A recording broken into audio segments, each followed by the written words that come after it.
Assalamualaikum warahmatullahi wabarakatuh.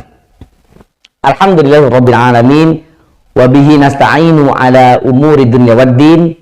Tsumma shalatu wassalamu ala asyrafil anbiya'i wal mursalin wa ala alihi wa sahbihi ajma'in. Amma ba'd.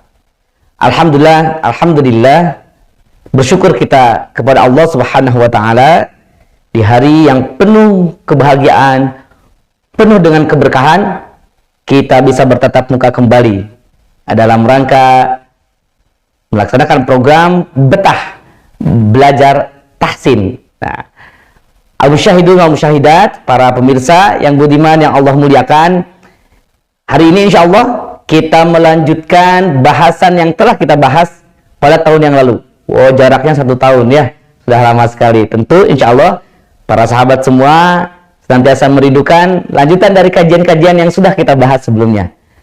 Untuk memastikan dan meyakinkan lagi, juga mengulang mengingat materi-materi yang akan kita bahas supaya bersambung, para sahabat pemirsa sekalian dipersilakan untuk mengecek kembali video yang telah lalu.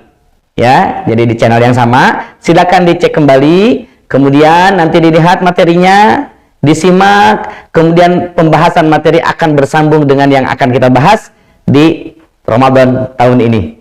Materinya yang dulu kita sudah membahas tentang untuk apa kita belajar tahsin, apa keuntungannya, apa kelebihannya sehingga kita harus belajar tahsin.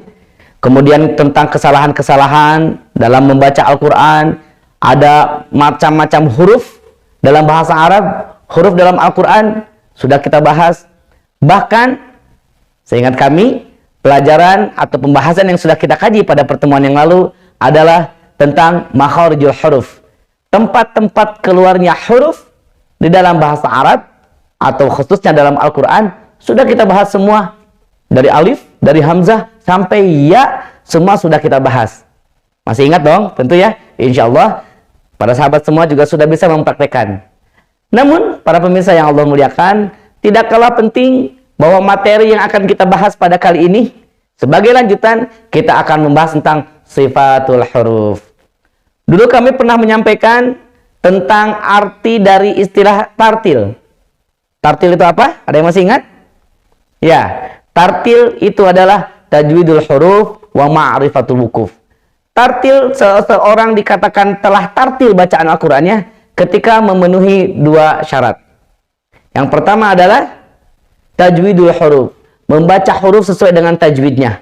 Yang kedua adalah ma'rifatul wukuf, memahami, mengetahui, bisa mempraktekkan wakaf, berhenti dengan sempurna, dan ibtida'nya, memulai dengan sempurna sehingga tidak merusak makna yang ada pada ayat tersebut. Nah, yang pertama terkait dengan tajwidul huruf, maka pembahasan yang pertama sudah kita lalui, yakni tajwidul huruf adalah ikhraju kulli harfin min makhrajihi ma'a i'ta'ihi haqqahu wa mustahaqqah. Tajwidul huruf itu seseorang dikatakan tartil ketika bacaan Qur'annya sesuai dengan tajwid. Dikatakan sesuai tajwid jika mengeluarkan setiap huruf sesuai dengan tempat keluarnya. Tetapi ternyata tidak itu saja, itu sudah kita bahas. Ada yang keduanya, beserta memberikan hak dan mustahaknya huruf. Ini yang menjadi poin pembahasan kita insya Allah pada kali ini. Saya ulangi, tajwidul huruf itu adalah mengeluarkan setiap huruf dari tempat keluarnya, ikhraju kulli harfin min makhrajihi ma yalta'ihi haqqahu mustahaqqah, beserta memberikan hak dan mustahaknya huruf, yakni sifatul huruf. Apa itu sifatul huruf? Bagaimana sifatul huruf itu yang ada dalam huruf-huruf hijaiyah atau huruf-huruf Al-Quran? Kemudian apa sih kita belajar sifatul huruf untuk apa? Jangan kemana-mana, kita akan lanjutkan setelah jeda berikut ini.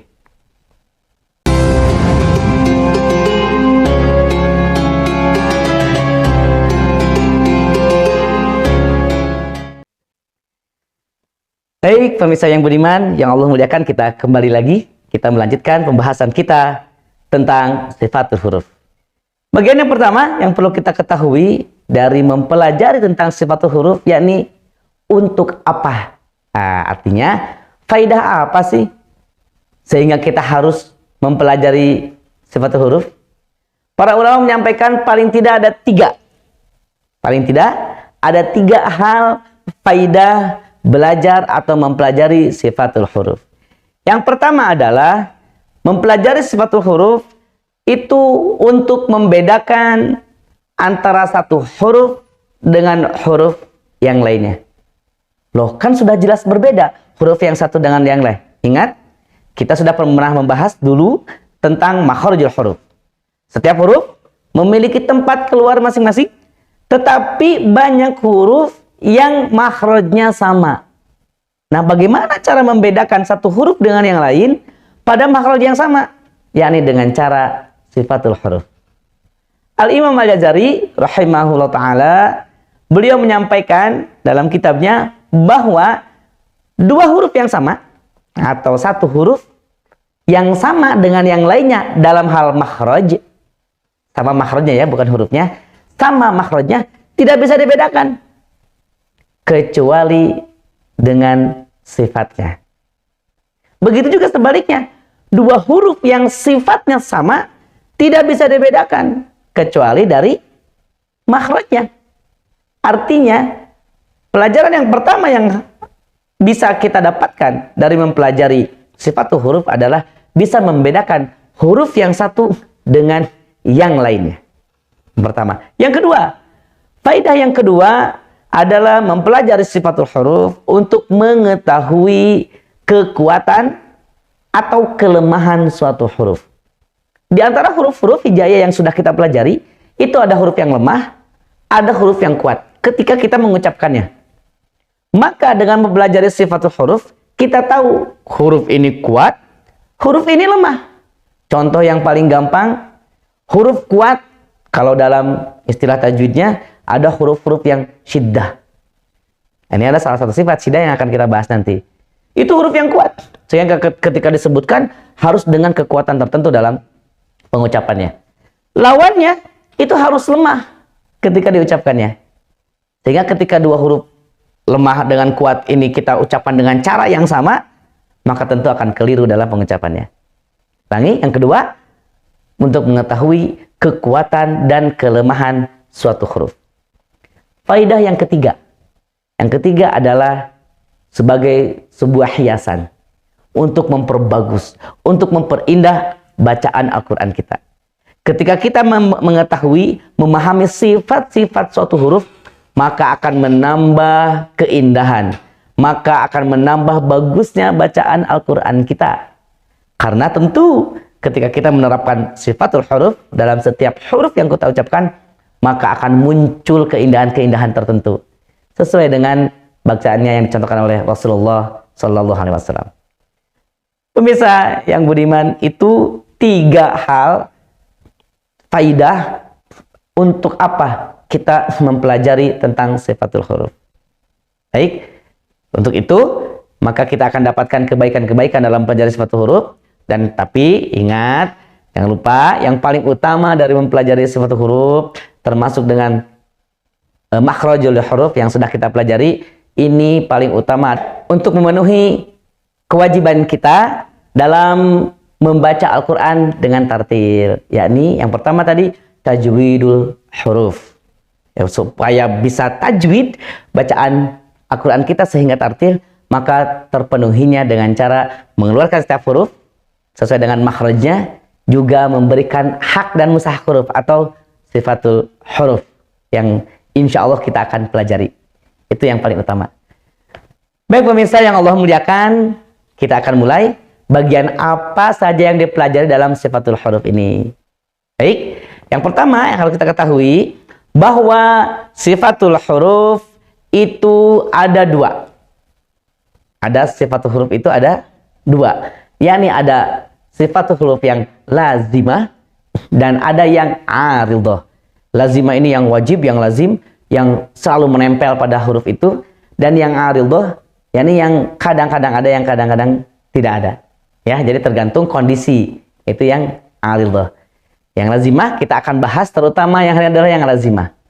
Sifatul huruf yang lazimah, sifatul huruf yang ada, yang pasti menempel, yang selalu dalam kondisi apapun muncul pada setiap huruf hijaiyah yang kita gunakan untuk membaca Al-Quran, itu dibagi menjadi 2 lagi. Ulangi ya. Tenang-tenang saja, pelan-pelan saja.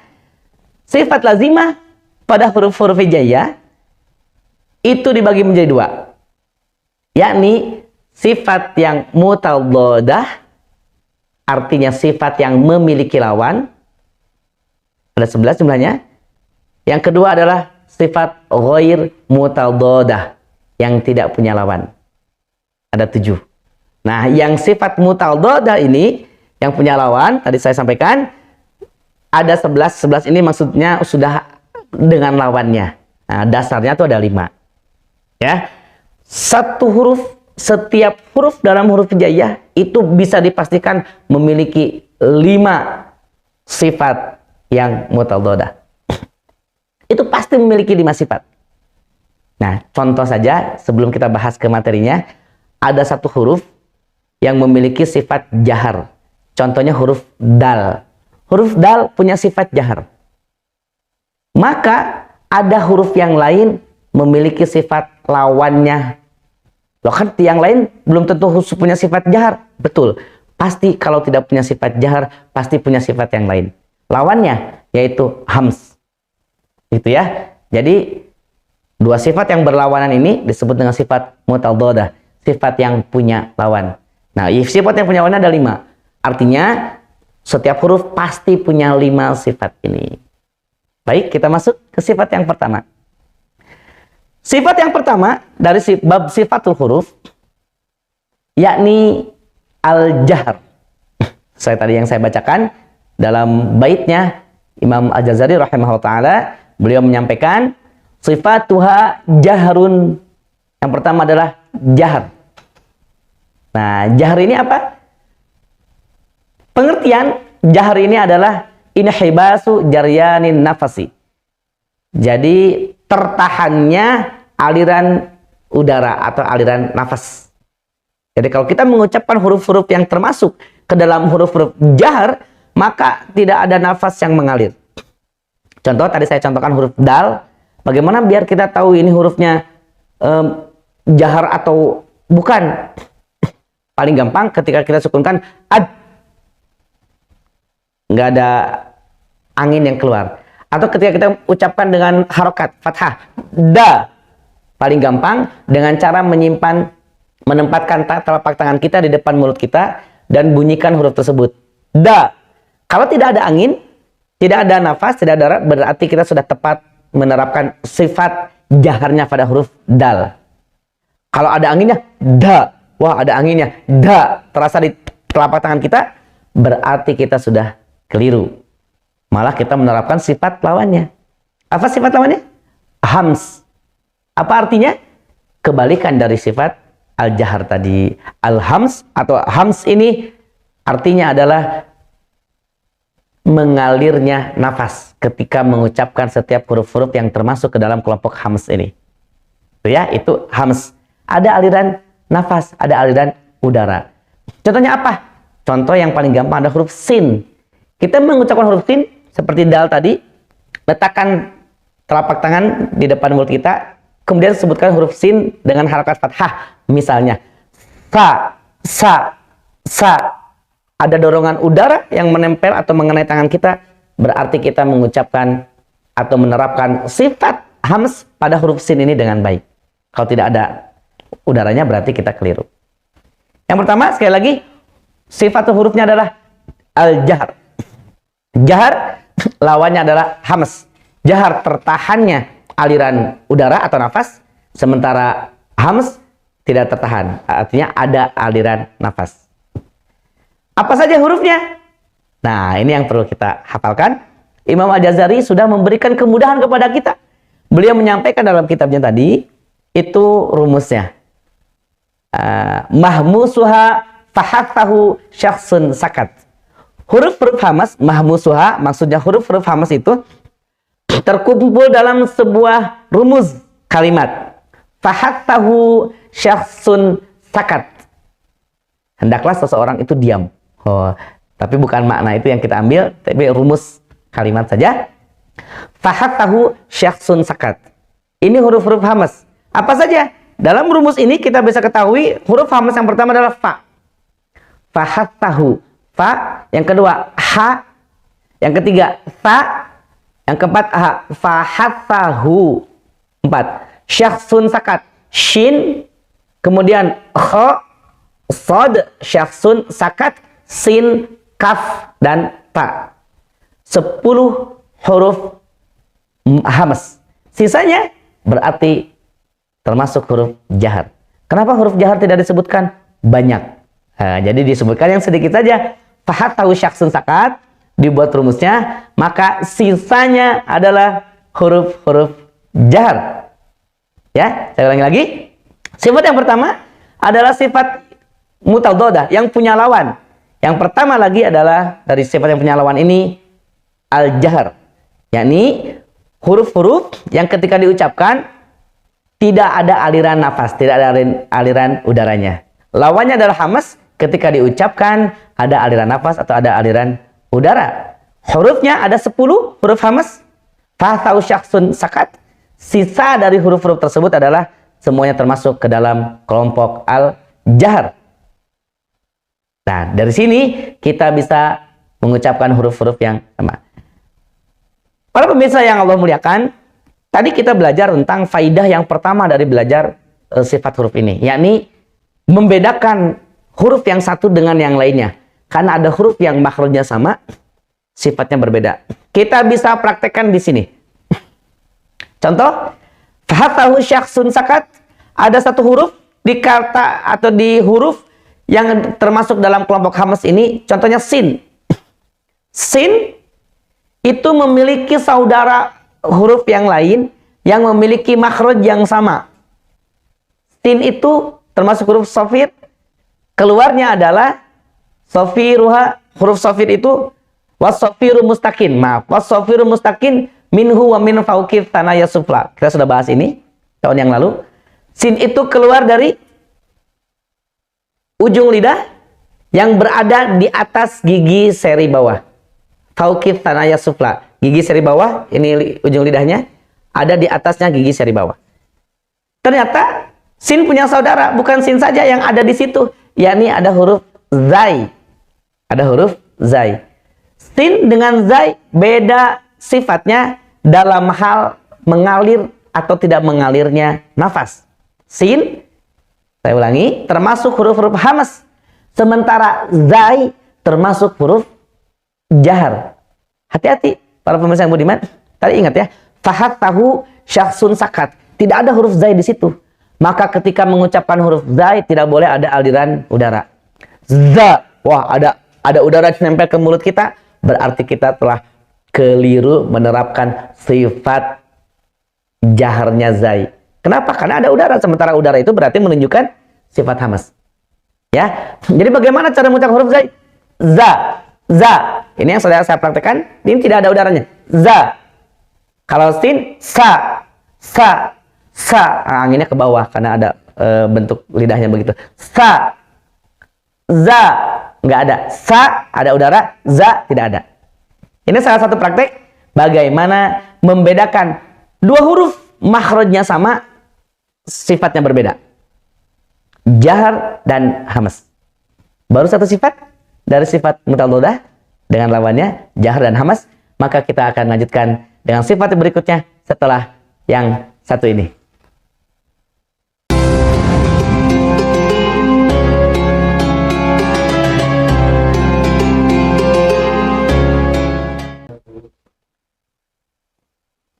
Alhamdulillah, kita sudah mempelajari tadi sifat yang pertama yang memiliki lawan, yakni sifat jahar.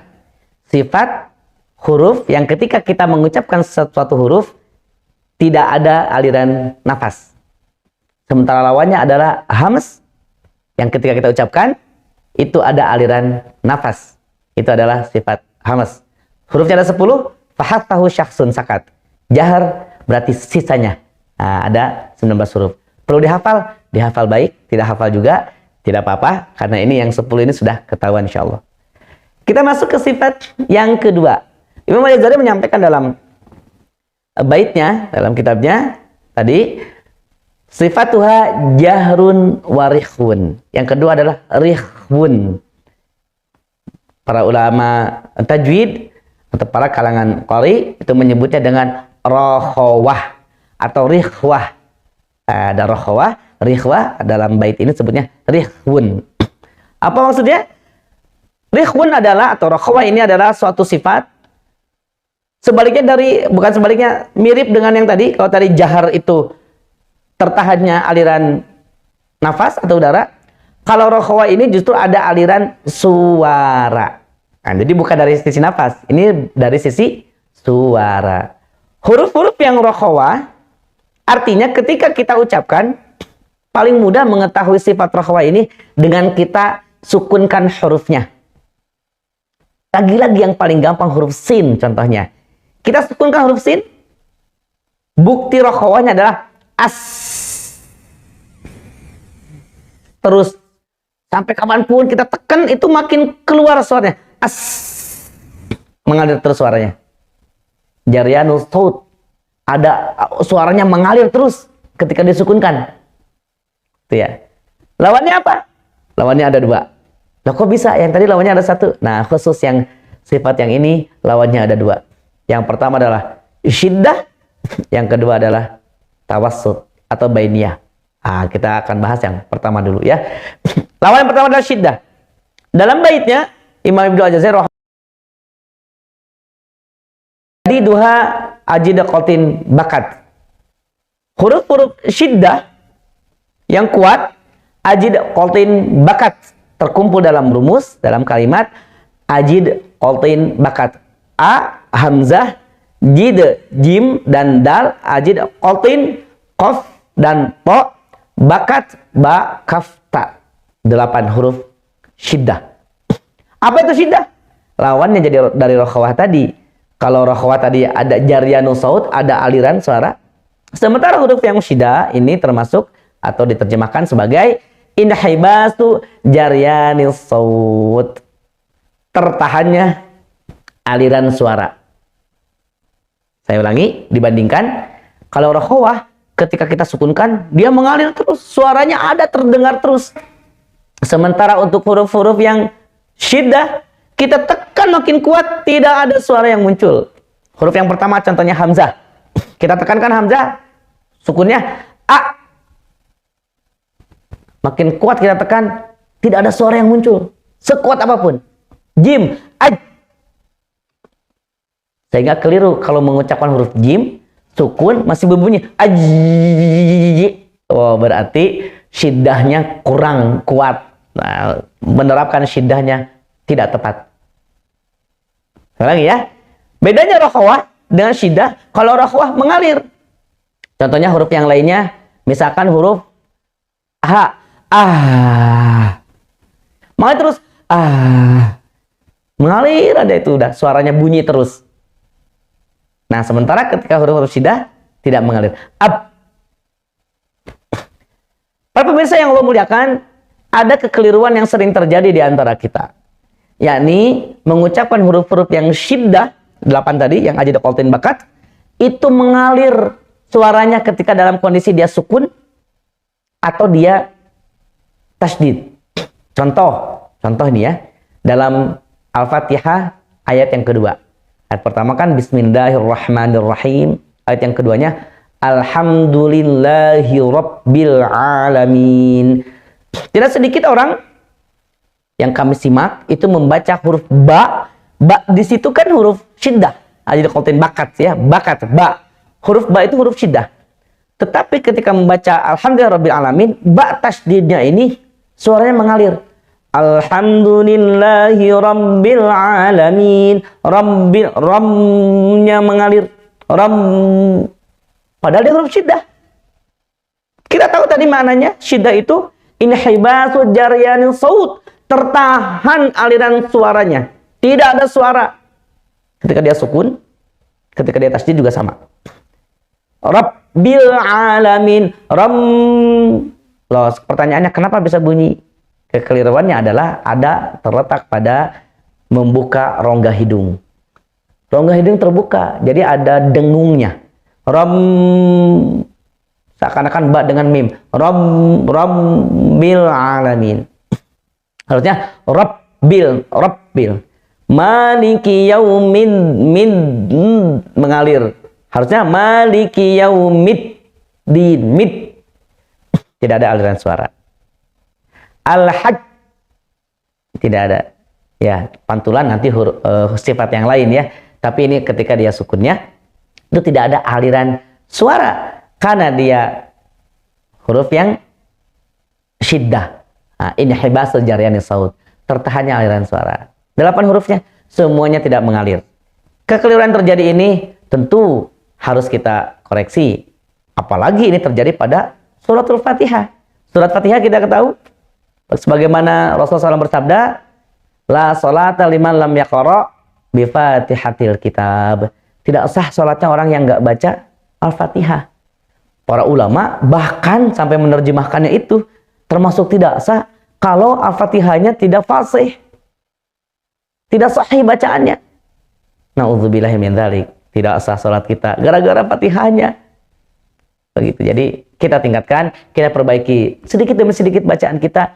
Kita terapkan tartilnya karena fardu ain hukumnya yakni sesuai dengan tajwidul huruf. Tajwidnya yakni menempatkan atau mengeluarkan huruf dari tempat keluarnya, makhrajnya, dan memberikan sifatul hurufnya. Hak dan mustahaknya huruf. Yang kedua, sifat rokhawah, jahrun warihwun. Lawannya adalah syadiduha, lafzu ajid qaltin bakat. Syadiduha, syiddah, terdapat pada lafaz ajid qaltin bakat. Nah, tadi saya sampaikan, rihwun ini rokhawah ada 2 lawannya, yakni syiddah dan tawassut.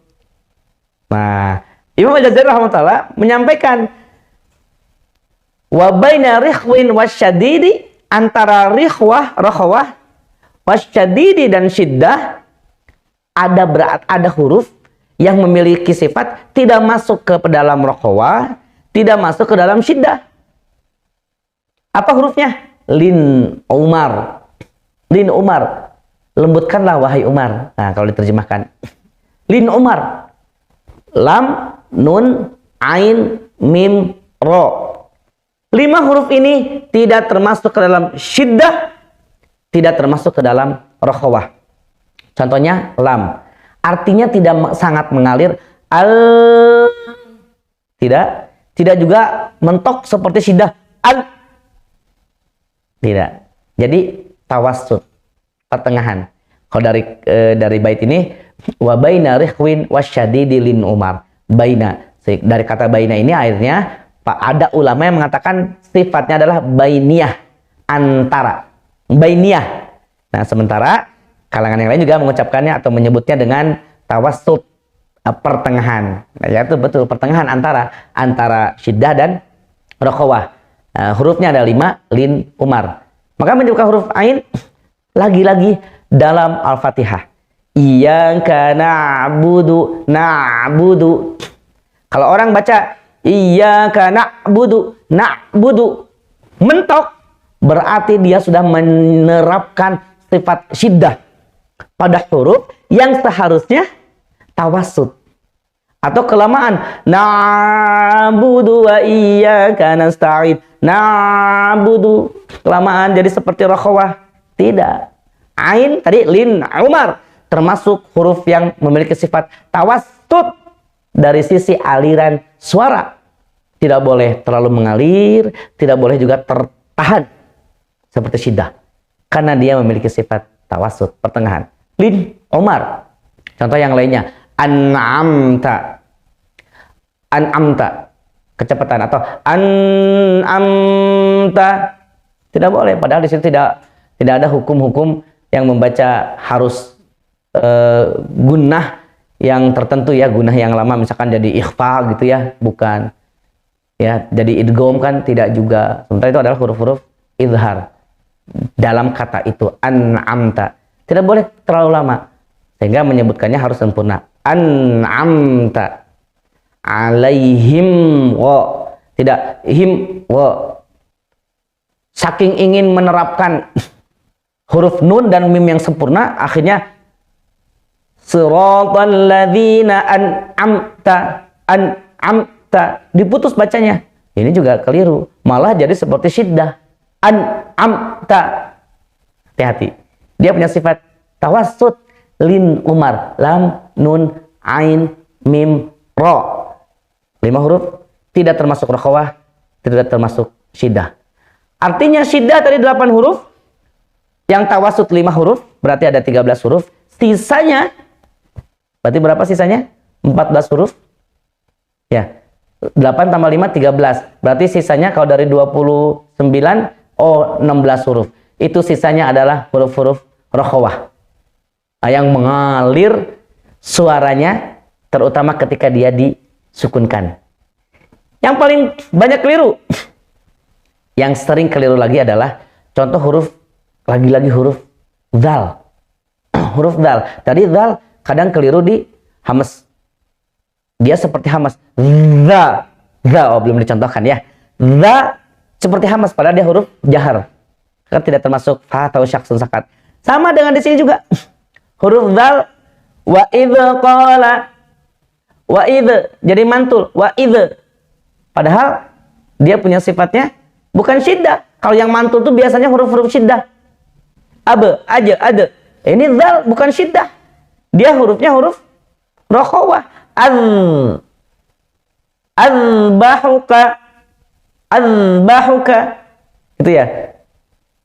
Jadi wa in qala rabbuka wa in qulna in, itu termasuk rokhawah, mengalir.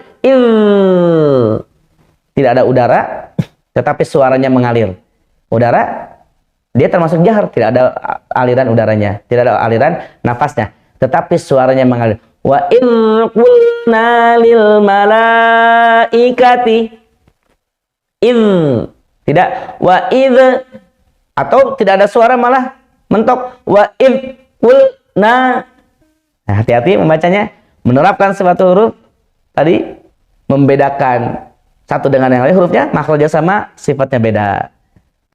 Ya, kemudian tadi ada salah satu lagi, untuk mengindahkan, menambah keindahan dalam bacaan Al-Quran. Tidak terkesan mentok-mentok kebaca Qurannya, malah indah, mengalir. Seperti itu. Itu sifat yang kedua. Setelah tadi sifat jahar lawannya hamas, yang kedua adalah sifatnya rokhawah, lawannya syiddah dan tawassut atau bainiyah. Kita bertemu dengan sifat yang berikutnya setelah yang satu ini.